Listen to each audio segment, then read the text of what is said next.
Kamusta? Magandang araw! Nandito na naman tayo upang mag-aral ng math. So, nakafocus tayo ngayon sa right triangles at ang i-discuss natin is yung properties of special right triangle. Pag sinabi nating right triangles, ito yung triangle na may isang right angle.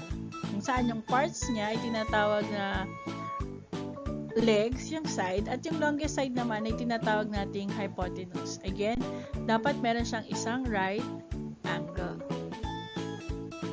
Kapag sinabi nating special right triangles, special to kasi alam na natin yung sukat ng mga angles. Ito yung 45 by 45 by 90, kung saan yung dalawang angles, ang sukat ay parehong 45, at yung isa naman, yung 30 by 60 by 90, kung saan yung dalawang sukat ng angles ay isang 30 at isang 60.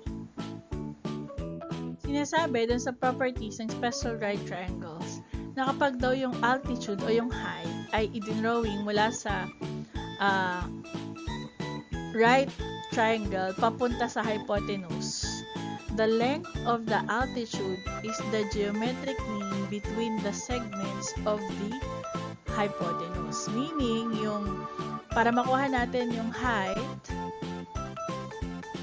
dapat isolve natin yung geometric mean nung segments nung hypotenuse.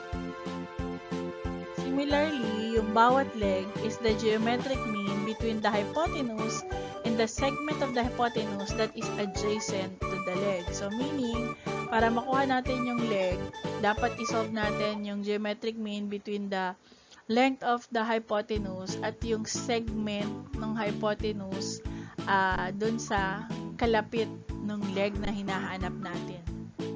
Sige, para mas madali para sa atin mahanap yung altitude, isulat natin siya dun sa formula.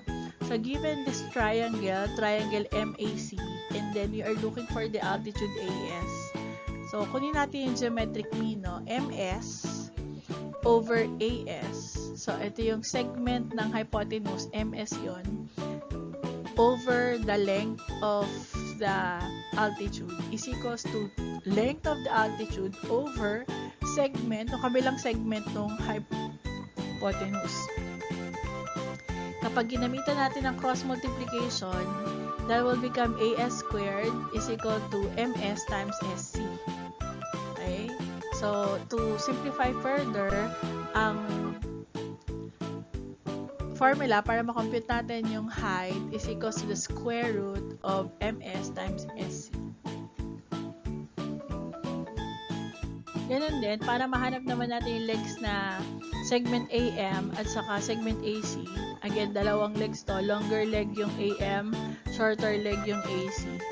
So, gamitan natin ang geometric mean ulit. So, MS over AM is equals to AM over MC.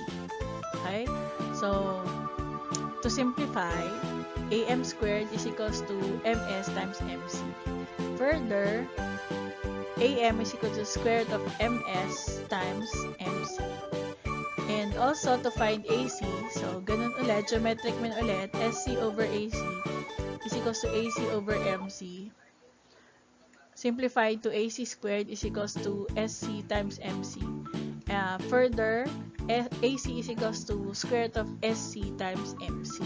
So, ito yung gagamitin nating mga formula para mas madali nating mahanap yung legs ng value ng legs ng special right triangles.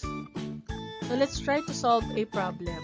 If we have AM, so yung AM ay isa sa legs, no, is equals to 40 millimeters, and MC, which is the hypotenuse, is equal to 50 millimeters. And then we have a portion of the hypotenuse, or a segment, which is SC, which is 12 millimeters. We are asked to find AS, so that's the length of the altitude, and AC, yung measurement of the shorter leg. Now, hanapin muna natin yung AS, or yung altitude. So, gamit yung formula na dinerive natin kanina. So, AS is equals to square root of MS times SC. Then, all we need to do is to substitute. No? MS is 48. So, paano nakuha yung 48? Wala naman yun doon. Kasi, para makuha natin yung MS, given ng MC, which is 50. Yan, 50. Tapos, given yung SC, which is 12. Pero, ang gagamitin lang natin ay MS. Kaya, 50 minus 12 is 48. And then, we multiply by 12, which is yung value ng S. So, we have square root of 576. So, if we can find the square root of 576 is actually, yan, 24. So, perfect square root siya. So, the value of our AS is 24 millimeters. Now, let's find our AC. So, yung formula natin kanina is SC times MC. So, ulit, substitute natin. Ang SC natin ay 12 at ang MC natin ay 50. So, therefore, 12 times 50 ay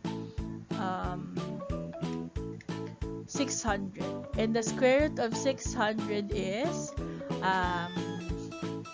since hindi siya perfect, kailangan natin siyang i-factor. Hanap tayo ng factor na pwedeng may perfect square root, which is 100 times 6. So, ang square root ng 100 is 10. So, yun ang ilalabas natin. Therefore, the value of AC is 10 times the square root of 6.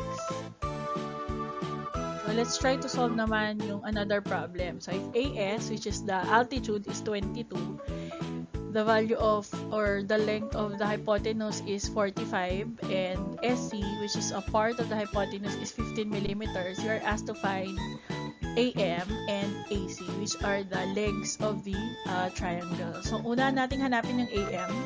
So, that is square root of MC times, square root of MS times MC. So, again, yung MS natin ay 30. If you ask, bakit or saan nakuha yung 30? Ang gagamitin natin or hinahanap natin ay MS. Ang given natin ay MC, which is 45. Ito yung buong yun. At yung SC, which is 15, ito po yun. So, para makuha natin MS, ibawas lang natin 45 minus 15 is equal to 30. And then we multiply by MC, which is 45. So, AM is equals to square root of 1,350. Again, 1,350, wala siyang perfect square root. So, i-factor natin siya sa factor na merong perfect square root, which is 225. So, the square root of 225 is 15. Kaya, ang final answer natin for the length of one of the legs or the longer leg is 15 times square root of 6. Now, if you have calculator, pwede nyo naman i-simplify siya further.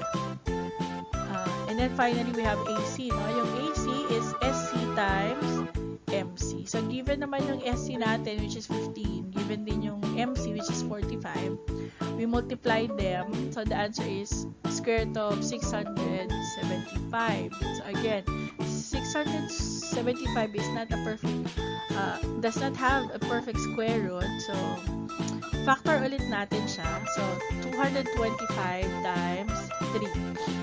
And 225 has a perfect square root, which is 15.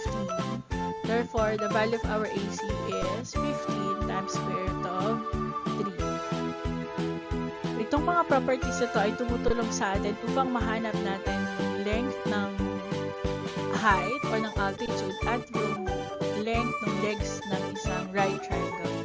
Problems like this allow us na mag-analyze at mag-solve ng special right triangles. Salamat! Hanggang sa muli!